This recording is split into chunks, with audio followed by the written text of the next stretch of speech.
ஆடியில எல்லா நகைகளுக்கும் சேதாரத்துல 1% கம்மி. அது மட்டும் இல்ல, உங்க பழைய நகைக்கு கிராமுக்கு 150 ரூபாய் கூடுதலாவும் தரும். ரெண்டையும் சேர்த்தா 2% மேல நகை விலையில சேவ் பண்ணுவீங்க.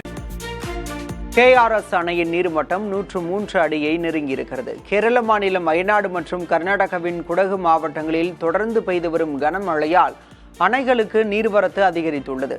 ஜூலை இறுதியிலிருந்து பெய்து வரும் கனமழையால் சுமார் 10 நாட்களுக்கு முன்பு 82 அடியாக இருந்த KRS அணையின் நீர்மட்டம் தற்போது 102.9 அடியை கடந்துள்ளது. மழை தொடர்ந்தால் இன்னும் 15 நாட்களுக்குள் அணை முழு கொள்ளளவை எட்டும் என நீர்வளத்துறை அதிகாரிகள் தெரிவித்துள்ளனர். ஹேரங்கி அணை முழுமையாக நிரம்பியதால் அங்கிருந்து வினாடிக்கு 12,000 கன அடிக்கு மேல் உபரி நீர் வெளியேற்றப்பட்டு வருகிறது.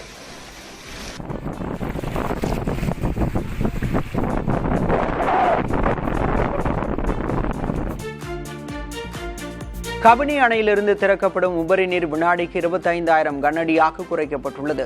கர்நாடக மாநிலத்தில் காவிரி நீர்பிடிப்பு பகுதிகளிலும் கேரளாவிலும் பெய்து வரும் கனமழையால் அணைக்கு நீர்வரத்து தொடர்ந்து வருகிறது.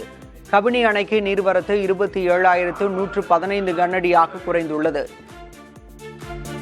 இதையடுத்து அணையிலிருந்து திறக்கப்பட்டு வந்த உபரி நீர் அளவும் 27,000 கன அடியிலிருந்து 25,000 கன அடியாக குறைக்கப்பட்டுள்ளது. 84 அடி உயரம் கொண்ட கபினி அணையில் தற்போது 82.71 அடி நீர் இருப்பு பதிவாகியுள்ளது.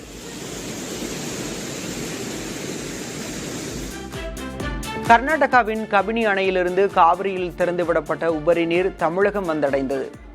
காவிரி நீர்பிடிப்பு பகுதிகளில் பெய்த கனமழையால் முழு கொள்ளளவை நெருங்கிய கபினி அணையிலிருந்து வினாடிக்கு 25,000 கன அடி உபரி நீர் திறந்துவிடப்படுகிறது. இதைத் தொடர்ந்து தமிழகத்திற்கு வரும் காவிரி உபரி நீரின் அளவு வினாடிக்கு 1000 கன அடியாக அதிகரித்துள்ளது. மேலும் நீர்வரத்து படிப்படியாக அதிகரித்து 25,000 கன அடியை எட்டும் என எதிர்பார்க்கப்படுகிறது.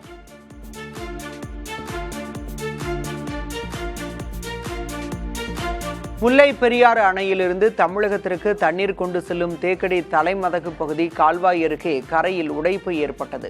இதனால் கழிவுகளுடன் கூடிய மழைநீர் குடிநீரில் கலந்து வருகிறது. ஓடையில் அடித்து வரப்பட்ட குப்பைகள் தேங்கியதால் நீரோட்டம் தடைபட்டு இந்த உடைப்பு ஏற்பட்டுள்ளதாகவும் மழை குறைந்த பிறகு சீரமைப்பு பணிகள் மேற்கொள்ளப்படும் எனவும் நீர்வளத்துறையினர் தெரிவித்துள்ளனர்.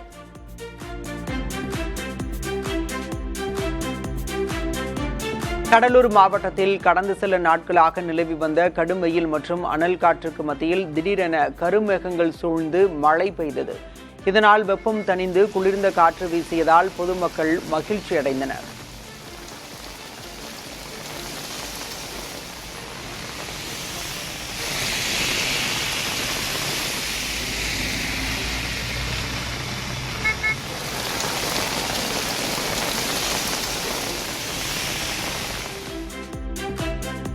நாமக்கல் சுற்றுவட்டார பகுதிகளில் பரவலாக மழை பொழிந்தது. கடந்த சில வாரங்களாக வெயிலின் தாக்கம் அதிகரித்து 100 டிகிரி செல்சியஸுக்கு மேல் வெப்பம் பதிவான நிலையில் புதுச்சத்திரம், திருச்செங்கோடு உள்ளிட்ட பல்வேறு பகுதிகளில் மழை பெய்தது.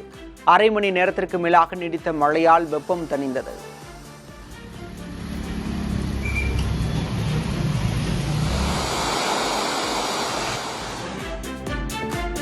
புதுச்சேரியின் காரைக்கால் மாவட்டத்தில் நள்ளிரவில் திடீர் கனமழை பெய்தது. காரைக்கால் நகரப்பகுதி மற்றும் திருநள்ளாறு, கோட்டுச்சேரி, திருப்பட்டினம் உள்ளிட்ட பல்வேறு இடங்களில் 3 மணி நேரத்திற்கு மேலாக இடிமின்னலுடன் கூடிய கனமழை பெய்தது. இதனால் குளிர்ச்சியான சூழல் நிலவியது.